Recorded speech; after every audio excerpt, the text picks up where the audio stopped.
reveals himself to his brothers, and he says, Ani Yosef Ovichoi. So over here, there's the obvious question. The brothers hadn't gone back. When they originally came, he says, how's your old father? They said, Shalom lo. They said, yes. Now when he reveals himself again, he says, Hod Avichoi. I mean, how are they supposed to know whether he's alive or not alive? They haven't been back. So what's the question of Hod Avichoi? So the Siforno explains that here you're pleading your case that we should have mercy on the old man, on their father who's old.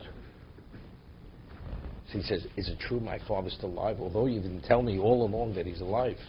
Is it true because of the nature of my relation with our father, that it was at a level that it's hard to believe that his father could survive such a loss? Is it true that he's still alive? That's how the Siforno learns. It is impossible that he didn't die because of his worry for me.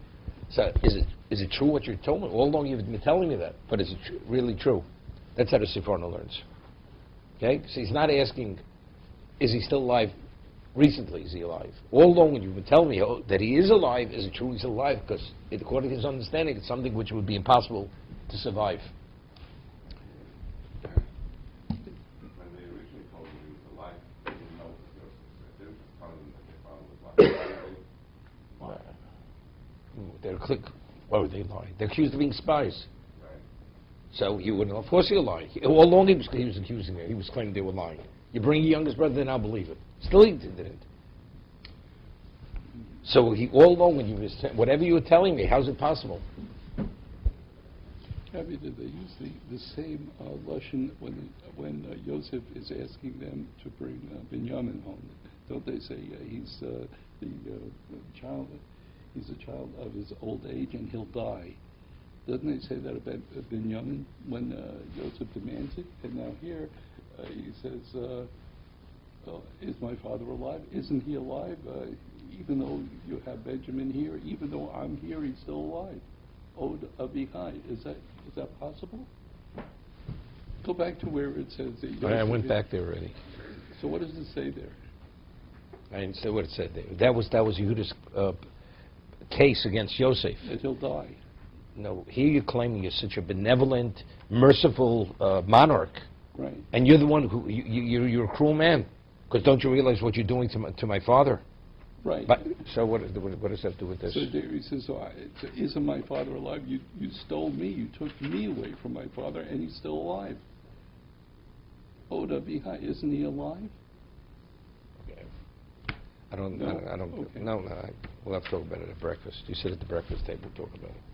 Okay. So his brother's not answering work with this one of that. No. I'm That was the question. And their response is No, they were ashamed regardless. They were ashamed because Ani Yosef. That is a separate discussion. Okay, so The response, they can't respond at any level. Ani Yosef is enough to say the shame they have at this moment because now they see it was all their own egos that they rejected him and they did whatever they did. They couldn't accept the fact. They said the dreams were false. They were false dreams. There's a famous Brisker Rav over here.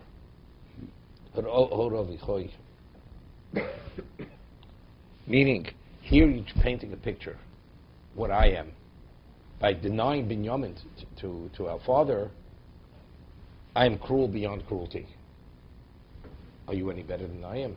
When you sold me into slavery, were you concerned, could our father survive it? Good.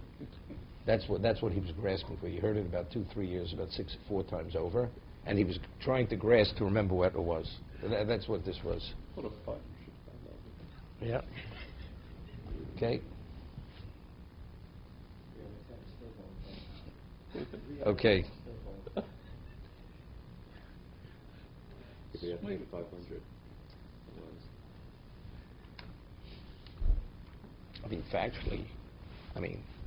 Factually, Yaakov was denied Ruach HaKodesh for 22 years because of Yosef.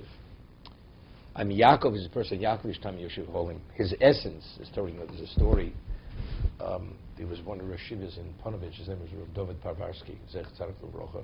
He was one of the earlier, learned by Rav Shimon Shkop in Europe. And he was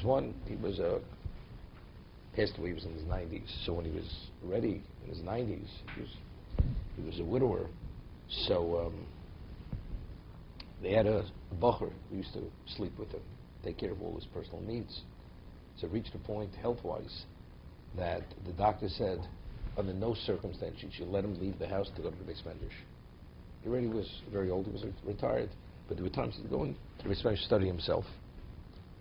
And all of a sudden one night, about 3, 4 in the morning, he's getting up. So the bacher says, where are you going? He's going to learn. It wasn't Sinai. He's going to learn. So he says, the doctor says it's better. He says, I'm going. Doesn't make a difference what the doctor says. Can't stop him. Disrespect, can't stop the student can't stop he's a Rosh Hashiva, he's not an ordinary person. He goes. So afterwards, the student shared with the doctor what happened. He says, something? He says, this man, all his life, he studied Torah. By denying him that his need to go study, you're putting his life in jeopardy more than his going. Therefore, you should let him go. That's what the doctor said. Okay? Yaakov Avinu is Yaakov Ishtam Yeshiva Holim. His whole life is Torah. There's nothing but Torah. Now, all of a sudden, 22, and he has Ruach HaKodesh, and Heinei Merkava.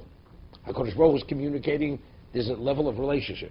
Because of his level of depression of Yosef, all of a sudden he's denied this for 22 years. You know what this means? It's like taking one's neshama out. Could you survive such a thing?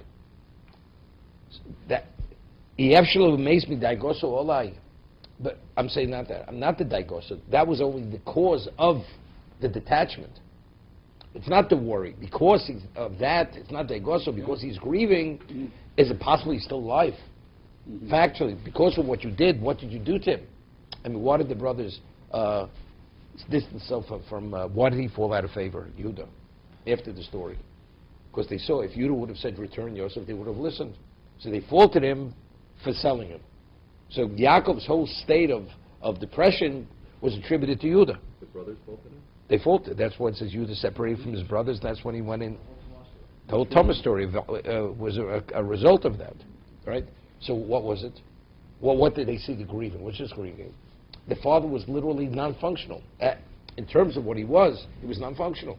He had Ruach HaKodesh, he had no longer had Ruach HaKodesh. He no longer had Nevuah during this whole period. Yeah, of course Yaakov understood it. But reality, Yehuda was the cause of that. And they blamed him for this. I'm saying, so factually, because of his level of attachment to Yosef, that was the cause. But the survival is not having Yosef. How do you survive being so detached, where your level of attachment was always at the most advanced level?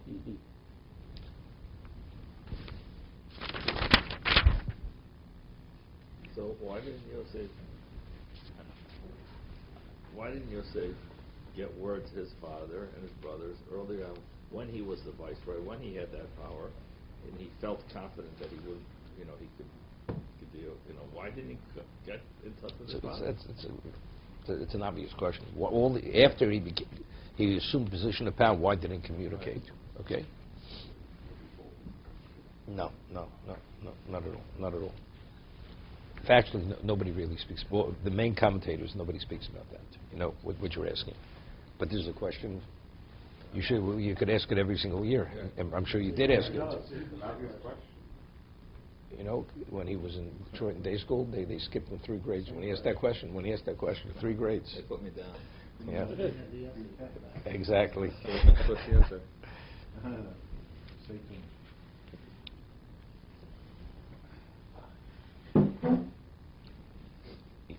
The dreams that Yosef had were prophetic. The brothers had to come bow to him.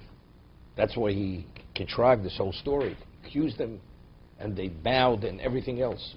Ultimately, who else was supposed to bow? The wives, Yaakov, they were all supposed to bow.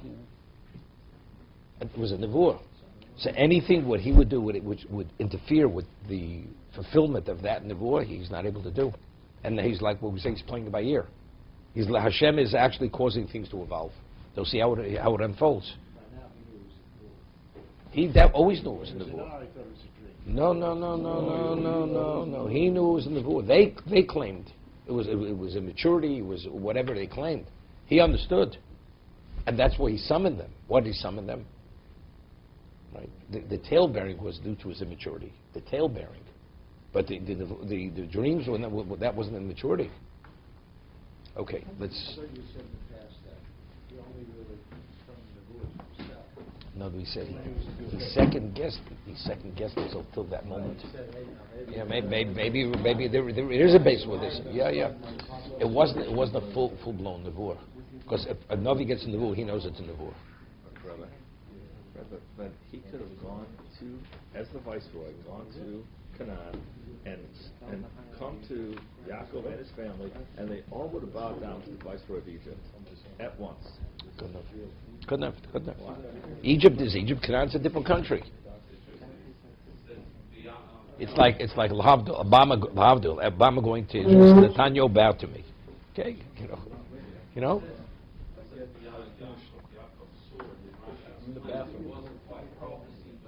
He saw something. No, you can leave it. It's good. How come at the end of the parsha it switches calling Yaakov Yisrael, Yaakov? This is continuous in the previous.